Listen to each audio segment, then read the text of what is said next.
I want to give birth in my hometown. Hey sis, could you please leave soon? One day after work, I came home to find my sister, who had gotten married and moved out years ago, in my room. She was proudly showing off her pregnant belly, but I was too surprised to say anything. I stood there in shock while she laughed at me. You're just in the way since you can't even get a boyfriend. An old maid like you should be grateful, she sneered. To make it easier for her to leave my room, which used to be normal before I left for work in the morning, I threw away everything that was in there. Now my room was completely empty, the bed, table, rug, curtains, all gone. The only thing left was my sister standing in the middle of the room. Your phone and wallet are in your bag, right? So you won't end up broke. It's time for you to stop relying on our parents and start living on your own.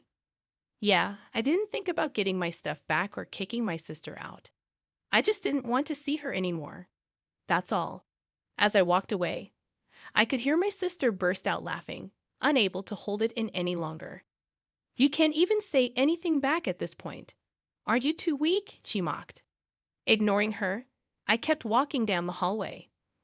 My dad was on the phone in the living room, and my mom was probably making dinner, their voices cheerful and humming behind me. I walked out the front door, taking in the night air, adjusting my bag on my shoulder as I headed towards the street where there were many hotels. Suddenly, I realized something. I wondered who would pay the mortgage on the house from now on. Oh well, never mind. I'm Julia, a 27-year-old office worker. I have a stable job, but also do video editing, web writing, and blog management on the side. People might say 27 is old enough to start thinking about marriage, but I'm not too focused on love and marriage. Part of the reason is that my sister was treated like a princess at home, which made me feel left out by my family. This has kept me from really wanting to start my own happy family. I've always lived with my parents, and household chores are supposed to be shared with my mom. But in reality, I end up doing most of them. My mom comes back exhausted from her part-time job, and seeing her like that makes me feel like I should be the one handling the chores. Since becoming a working adult, I've been contributing a lot to the household expenses, much more than what my friends who live alone in Tokyo pay. I'm more of an indoor person who enjoys studying and didn't go out much even during my student days. So, I didn't have many desires for material things and ended up saving most of the money I earned. Even after starting work, I didn't spend much on myself and gave more money for household expenses, thinking it would help my parents. Furthermore, since last year, I've been helping with the mortgage payments at my parents' request. They seem to think it's okay for me to contribute more to the household and mortgage payments because I have a steady income and am responsible. However, I feel like my parents aren't very interested in me because their attention has always been on my sister Kristen, who is a year younger than me. Kristen is outgoing and active. She used to go out somewhere every weekend during her student days. Naturally, my parents thought her lifestyle required money, so even when she lived at home, they never asked her to contribute to the mortgage or household expenses. It seems my parents have gotten used to thinking of me, the older sister, as low maintenance, while my sister requires more attention. Recently, my sister moved out to live on her own. Her workplace wasn't far from our parents' home, and when I asked her why she decided to live alone, she said, I wanted to try living by myself. I want to go out at night and be able to invite my boyfriend over. This answer was far from what I had imagined.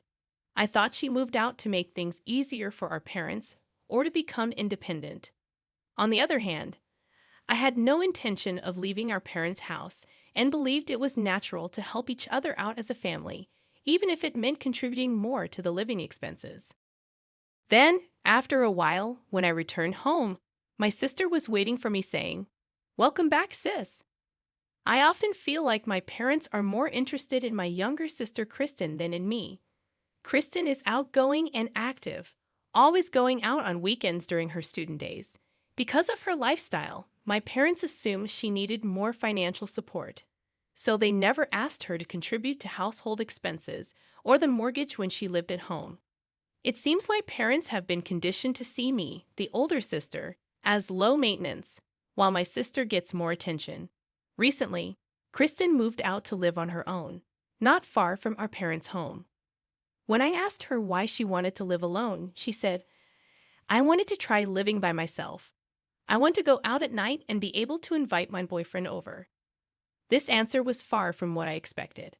I thought maybe she wanted to make things easier for our parents or become more independent. On the other hand, I never planned to leave our parents' house and believed it was natural to support each other as a family, even if it meant contributing more to household expenses. Then, when I returned home later on, my sister was waiting for me and said, "Welcome back, sis. I'm getting married and we'll have a dinner party. So both families can meet each other. Can you come to the party?" My sister mentioned the party would be at a well-established restaurant in LA and emphasized wearing proper clothes, not my usual plain ones, so she wouldn't be embarrassed. Even though I didn't own any fancy clothes, I decided to attend in my usual suit. It was the most respectful attire I had. My sister's fiancé seemed sincere and was very polite. He made a good impression by saying, "Nice to meet you, sister-in-law. I look forward to getting along." I thought my sister had chosen a good partner for herself. Maybe with him, she might settle down a bit. I thought in a sisterly way. Initially, the atmosphere between both families was formal and tense. But as alcohol was served, the tension eased, and conversation shifted to discussing children after marriage. Our eldest daughter, Julia, is almost 30 and still unmarried without any plans to marry, so it looks like we'll only be able to see grandchildren from our younger daughter, Kristen. My parents said eagerly, "We're looking forward to it so much. I want to have children right after getting married, maybe 3, Kristen said, and the conversation became lively. Suddenly, I noticed my sister's husband had a forced smile, looking uncomfortable, as if his earlier cheerful smile was a lie. I felt he was also uncomfortable, just like me. I wished the party would end soon. Since then, my parents started doting on my sister, as if she were an investment for their first grandchild. Whenever my sister mentioned that eating certain foods would make it easier to get pregnant, my parents would immediately agree and urge Kristen to eat a lot. "There might be a chance I can't get pregnant because of tight clothes," she said one day, and they rushed to a department store to buy her a dress. "If you visit this church, you'll be blessed with children," they said, and they even went on a trip together. My parents doing whatever my sister said was usual for me, so I didn't think much of it other than, they're doing their usual thing. One day, my sister made a sarcastic remark to me about not getting married or showing any effort to give our parents a grandchild. "It must be nice being carefree and single. Aren't you planning to get married and move out soon? With that plain face of yours, no man would come near you. You need a bit more sex appeal. Should I teach you how to do your makeup?" she laughed. Her words irritated me, but I knew arguing back would only lead to a fight, so I stayed silent. My sister has always been confident that she's more loved by our parents than I am, and she often speaks to me in a strong tone. Then, one day, my sister got pregnant. I wondered if she could truly become a mother, but I thought maybe it would be okay with her husband. My sister said, "Since I'm pregnant, I don't want to cause trouble at work and I want to focus on parenting," and she easily quit her job. However, her husband thought that solely parenting on his salary wouldn't be practical, but my sister didn't listen and quit her job anyway. One day, when I returned from work, I noticed my room's door was slightly open, which seemed out of place since I'm quite meticulous about keeping it closed. At 4 o'clock, I'm meticulous about keeping everything neat. Closets and drawers are always closed, especially my room's door. My parents wouldn't have come in to clean because I handle all the cleaning myself. Nervously, I opened the door to my room and was shocked. There was nothing inside. I didn't have many belongings, but I kept things precious to me since childhood in labeled storage boxes stored in the closet. Gone were my electronic dictionary, my grandparents' gifted commuter pass case, my diplomas, trophies, and albums, old and worn out, but precious to me. Standing bewildered in the empty room, I heard a familiar voice from behind. "Oh, you're back. Sis, I decided to come home for my childbirth. looking at my sister's face as she spoke with a laugh. I immediately knew she must have moved my things. Kristen, where did you put my stuff? In the closet? I asked in a panic. But my sister, still laughing, said, "What's the rush? It wasn't anything important, right? Just junk." Being told my precious belongings were junk made anger well up inside me. It might be junk to you, but it's important to me. Give it back now. It's insane to move all someone's belongings out when they're not home. Surprised at the first time she saw me raise my voice, she blurted out, "I've already thrown it away." In my 27 years of life, I had never been this angry. It was outrageous to throw away someone's belongings without permission. "Put everything back right now," I demanded. But my sister unapologetically said, "It's already been taken by the garbage truck. I can't give them back." She looked at me with disdain and added, "What's the big deal? You're getting so angry over some junk. Are you crazy? Don't yell like that. It's bad for the baby," ostentatiously rubbing her belly. Then she continued, "I've decided to live here even after the baby is born.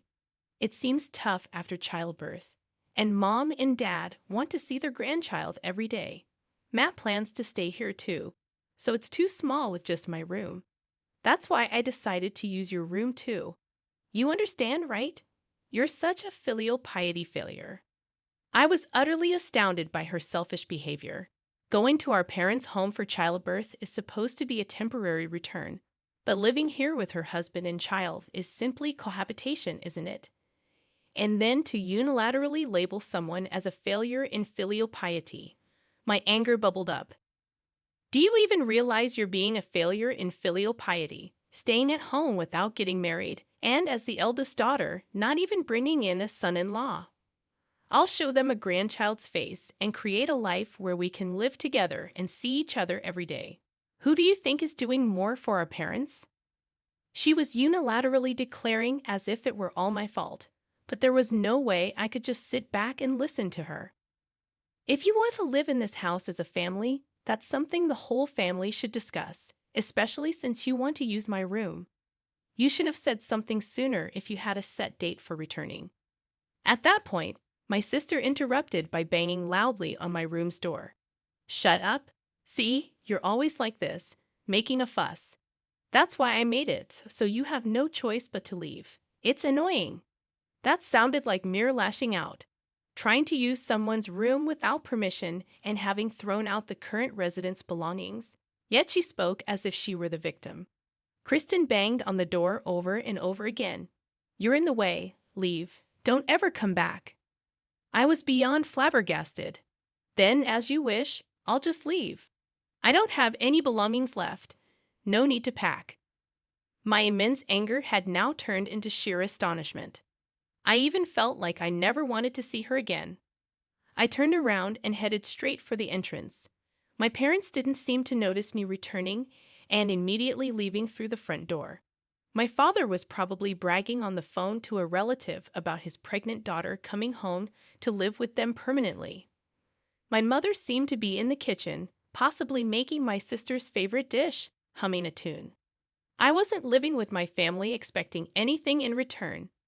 The difference in how my sister and I were treated since childhood. I thought it was because she was good at charming our parents, and that was okay. But even after growing up and taking on most of the household responsibilities, this was how I was treated, despite allocating most of my salary to living expenses and the house's mortgage. Yet my sister, who never contributed a penny, was welcomed with open arms. The negative aspects of my parents I had tried not to see, combined with my sister's behavior, morphed into contempt. Without saying "I'm leaving" or "goodbye," I opened the front door.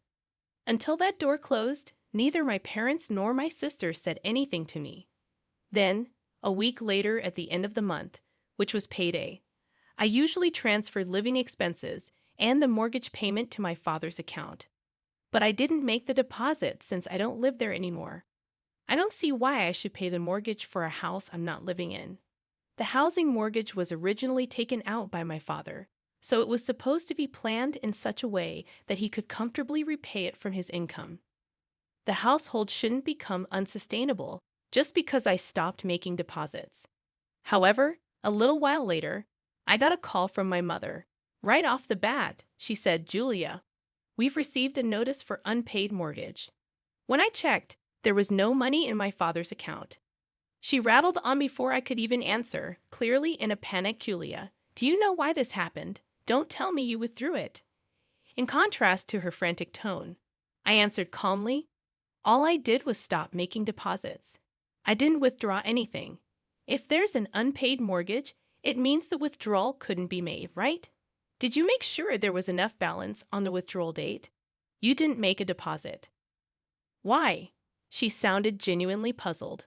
So I became just as confused because it was agreed that I contribute to the living expenses and the mortgage since I was living at home. Once I left, I obviously wouldn't continue to pay, right? I don't live there anymore. It seemed to finally dawn on her as I heard her gasp softly. "So, you don't need to pay the living expenses." "You're right, but could you still contribute to the mortgage? Even living on your own, you should have some leeway, right?" "Sorry, but I can't. My current rent alone is $5,000. I'm stretched thin as it is covering my own living costs, let alone paying for a mortgage on a house I'll never return to." $5,000? You're just an ordinary employee. How could you afford such a place? Hearing my mother's astonished voice, I sighed. That's the same amount I used to give home every month. Asking such a thing now, it's clear you never really cared about me. If that's the case, I can't discuss money with you any further. I'm not your personal ATM. I could hear my mother whimpering over the phone. "No, no," she repeated, her voice thinner than I had ever heard. I felt no pity. A month had passed since I left quietly, yet there was no concern over my well-being. Only about the mortgage and living expenses, my rent, only money. It painfully highlighted that their interest was not in me but in my money. That's why I hadn't felt compelled to share that I was extensively freelancing online, making far more than my father's monthly salary. The house mortgage still has 15 years left, so I was depositing $5,000 every month, including savings. It seems my mother mistook it as my father's income. Given his age and years of service, her assumption was understandable, yet she never noticed the exact amount deposited every month. A glance at my father's payslip would have clarified the discrepancy. Ultimately, my mother didn't care about the source of the money, which is why she failed to notice when the monthly income halved, leading to a shortage and subsequent mortgage payment failures only noticed when prompted by a notice. When the absence was finally felt, she acted in a manner so typical of her, I could only offer a faint smile. Lately, she had been indulging my sister's demands for expensive baby items, further straining their finances. "But without your contributions, we can't make ends meet. Could you send some money as remittance?" "I've told you I can't. Why don't you ask Kristen to contribute a bit for living expenses? If that's not enough, maybe you should increase your part-time work." As I conveyed this, my mother's shriek pierced my ears. "Kristen just had a baby. How can I work more and leave her alone with the baby? Are you suggesting Kristen should work too? How could you say such awful things?" I clarified, that's not what I meant. If Kristen and Matt as a couple are going to live at Mom and Dad's house, then they should be contributing some amount towards the living expenses. I did the same, didn't I? And isn't Matt still working? Yet you're planning to live together without contributing anything. After calmly responding to avoid provoking my mother, silence followed. Staying there just temporarily might be fine, but Kristen said she plans to live there forever, and Dad seems to think the same. So it would be better for everyone living together from now on to discuss how to handle finances and share the burden. I've already left the house, so I can't be part of that discussion. Waiting a bit for a response that never came, I then said, "I'm going to hang up now. I don't plan on contacting you guys anymore. So after I hang up, I'll block you, Dad, and Kristen's numbers. You guys can delete my contact information too. Bye." With that, I ended the call. The last thing I heard was a bewildered ha from my mother. Before another call from my mother could come in, I quickly navigated my phone to block all three of them. After completing the settings, I took several deep breaths and moved closer to the living room window. From this 25th floor apartment, I couldn't see people outside without looking down. After leaving my family home, I moved into what's known as a high-rise apartment. In fact, my side income had significantly increased, allowing me to save tens of thousands every month, even after transferring $5,000 to my family. Remembering my mother, who would spend whatever money she had, I felt relieved I hadn't suggested using my savings to pay off the mortgage in full. After all, my parents wanted me out. Kristen, being heavily pregnant, couldn't possibly have moved my bed and table on her own. Someone definitely helped her. While it might have been Matt, I would like to think he wouldn't partake in moving all belongings from a lived-in room. Either way, such a significant move would have been noticed by my parents. I was the only one who went out for work that day, and they were home all day, yet they said nothing when I returned and ignored me even as I was leaving. Whether they were persuaded by Kristen or not, it was clear my parents had a part in wanting me out. Feeling this betrayal, I decided then to give up everything and leave. Had I paid off the mortgage in full, the three of them would have lived comfortably in a spacious home. I could not allow that to happen, so I chose the high-rise apartment for my new home. I remember when we used to gather around the TV as a family dreaming about living in such a place. My decision to live in a high-rise apartment out of spite turned out to be far more comfortable than expected. My chosen furniture, a space undisturbed by anyone, and the freedom to live off my earnings brought me immense satisfaction. Making my potentially struggling mother believe I was living in a luxurious home felt exhilarating. I may have bragged a bit too much about paying $5,000 in rent, but my mother never noticed. Moreover, getting along well with my neighbors on the same and adjacent floors was a delight. Contrary to my expectations of encountering boastful conversations about income or car ownership, everyone was humble, making for a pleasant living environment. 3 months later, my peaceful life was disrupted as I left the office. Kristen approached me from behind. "Sis, there's something I need to talk to you." Her lips trembled as she spoke, her appearance rougher than a year ago, likely due to childbirth and parenting, yet her charm remained, drawing attention from my colleagues and employees from other companies as they passed by. "Sorry, but I have plans afterward. If it's about the house, talk to Mom." I attempted to gently remove Kristen's hand. Her eyes began to well up with tears on the verge of crying, drawing some cold stares from the people around. It would be troublesome to be seen as heartless for rejecting her harshly in public. Reluctantly, I faced Kristen and suggested heading to a cafe near the station, to which she happily agreed. "Actually, I've been having an affair. Matt found out, and now he wants a divorce." This was the statement she blurted out the moment we sat down in the cafe. It felt like something out of a drama. "He had the baby's DNA tested without my knowledge. It turns out Matt isn't the father. He's furious and talking about divorce." Kristen spoke in a hushed tone, aware of the sensitivity of the topic. But I was overwhelmed by the succession of shocking revelations. He doesn't want custody since it's not his child. He's talking about filing something to terminate the parent-child relationship. I didn't understand all he said, but he's refusing to give us any money, insisting on suing for compensation. "You're wealthy, right? Please do something." Perhaps this is what it means to be utterly speechless. My sister cheated, so it's natural she would be sued for compensation. And of course, no one would want to pay child support for a child that isn't theirs. I couldn't comprehend the nerve of my sister coming to me for a solution. "Why don't you ask the person you cheated with to pay the compensation to you?" "I can't do that. It was just a fling because I found him attractive, and after a few dates and finding out about the baby, I cut ties." "You thought that wouldn't come out." "I thought Matt would forgive me." It seems she underestimated her own husband to a remarkable extent. Though I knew my sister was selfish, I was astonished to see she treated even her loved ones this way. Then Matt didn't forgive me at all. Instead, he said he's been hating how I acted like a princess all along and that the pressure from our parents to have children was unbearable. Terrible, isn't it? Even being blamed like this, my sister still finds a way to play the victim. I can't pay the compensation, and mom and dad say they have no money, so you have to pay it, Julia. She naively assumed it was a given that I would pay, just like she thought it was okay to throw out all my belongings, labeling them junk.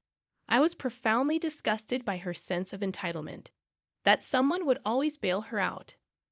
Without hiding my revulsion, I stood up to leave, and Kristen quickly turned pale, grabbing my hand with both of hers. I understand. I'll apologize. I'm sorry for throwing out your stuff without asking. I've apologized. So we're good now, right? Please give me the money quickly, she said, tilting her head slightly and using a sweet voice that sent shivers down my spine. I shook off her hand in disgust. Are you stupid? Why should I pay for the consequences of your affair? It doesn't matter if we're sisters. I hate you. I despise you as a person. I wouldn't help you even if you begged. With that, I left money for the coffee, which hadn't yet been served, on the table and headed for the exit, ignoring Kristen's dramatically loud crying to attract attention and guilt me into returning. I informed the staff that I left the payment on the table and walked out. She probably thought her tears would make me reconsider. No matter how loudly she cried or called out for her sister in a tragic voice, I ignored her and walked away. When I saw her standing up and heading towards me, I hurried to a crowded area, not stopping to see what she might do next.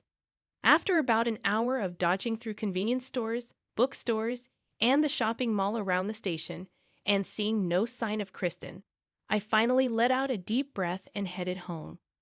Reaching my 25th floor apartment, I quickly unlocked the door and slid inside, locking it behind me. Then the intercom rang. My intercom rarely rings. I don't use delivery services much, and my neighbors usually call to make an appointment if they need something. In this apartment, where solicitors are scarce, the chime ringing at such a time made my heart race. The intercom rang once, then again, with the intervals between rings getting shorter. It sounded like someone was pressing the button repeatedly, making me brace myself. The intercom monitor was pitch black. Thinking it might be malfunctioning, I leaned in closer, only to realize that the darkness was actually someone's pupils, causing me to instinctively swat it away. In doing so, I accidentally pressed the answer button, and immediately the voice I had been hearing echoed through. Just pay up, you ugly. It was my sister. Anger surged through me more than fear. I thought I had escaped. It sounds like you went through an incredibly challenging and emotionally draining situation with your sister. Dealing with family disputes and financial pressures can be incredibly stressful.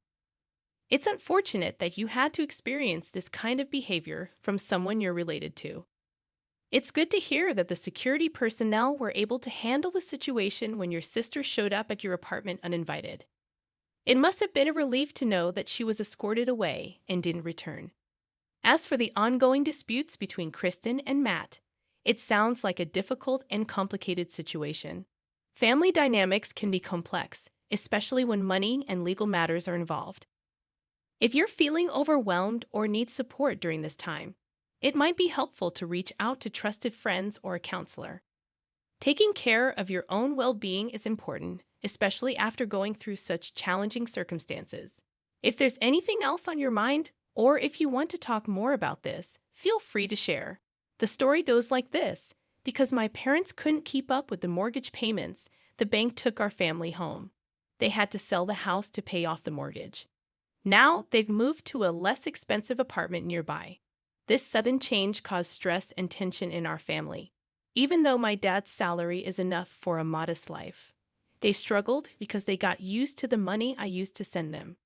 My mom went back to working part-time, and Kristen found a job again despite having to handle childcare. It's been tough for Kristen, taking care of her child and managing work and home. Thankfully, her child is growing up healthy. I've been trying to help by giving them information about childcare support, even though it might seem like I'm meddling. Meanwhile, my own career is going well. I got a promotion at work and am leading a new project. My side business is also doing great, especially a writing job that turned into a best-selling book. My success has helped my other projects grow too. Overall, Even though I'm tired sometimes, coming back to my comfortable home every day makes me truly happy.